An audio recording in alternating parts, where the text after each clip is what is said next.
This one is probably one of my favorite questions. Won't we lose a lot of heat if we constantly bring in cold, fresh air? Well, maybe. What are the alternatives? Okay. I suppose you can build an airtight house and have very little or no heat loss and not bring in any fresh, cool air.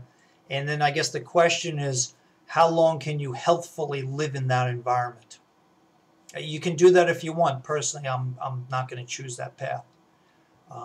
So being more reasonable, okay, what are the other alternatives? I think most people would agree we need some fresh air. So how much is some? Some builders say to me as well, we build the houses too tight. I say, okay, if you don't put in a ventilation system, I'd agree with you. From a health standpoint, it would be too tight. Pollutants would build up, people would get sick and die. So I ask them this question. How do you build it just loose enough? Just loose enough so that the natural forces which make air move in and out of a building move enough of it out consistently to take the pollutants and the things that make us unhealthy out and bring in fresh air. Especially when in any given day the wind may be blowing, the wind may not be blowing, it may be really cold, it may not be really cold. So I don't personally, I don't know how to do that. I don't know how you build a house just loose enough. I do know this, a lot of people are spending a lot of time and a lot of money building houses really tight. So will we lose heat? Yes, we'll lose heat. Okay. If you decide to go with a bath fan type of a system to get rid of, to move air out of your house, get rid of moisture and maybe some pollutants. Every time you turn on that fan, it takes your heated air and it sends it outside.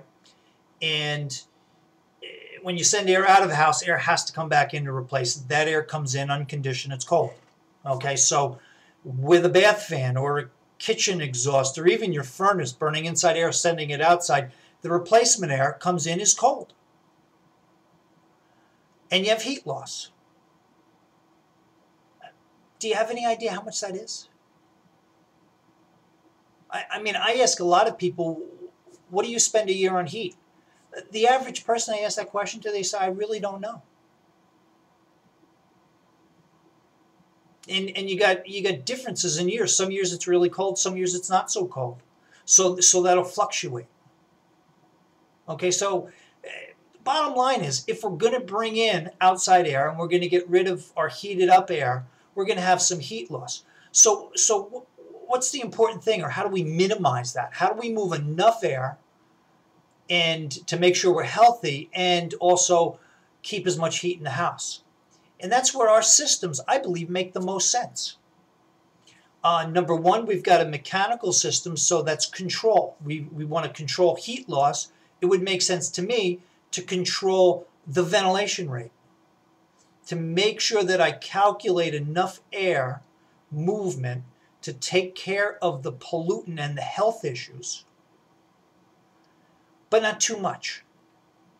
So I won't control. And then heat recovery ventilator, we're going to take that warm air that we've heated up, we're going to cross it through a heat recovery core, and we're going to recover, depending upon whose equipment you're doing, what speed, for argument's sake, let's say about 80% of that heat energy. So of the air that we're bringing in, we're going to capture 80% of the heat energy that on its way out, and we're going to keep it in the house. So yeah, is there some heat loss? Yeah. But I guess the question really is, are you willing to spend a little bit of money for some heat loss, knowing that the pollutants that will build up if you don't do that will cause health issues? And let's look at one of them.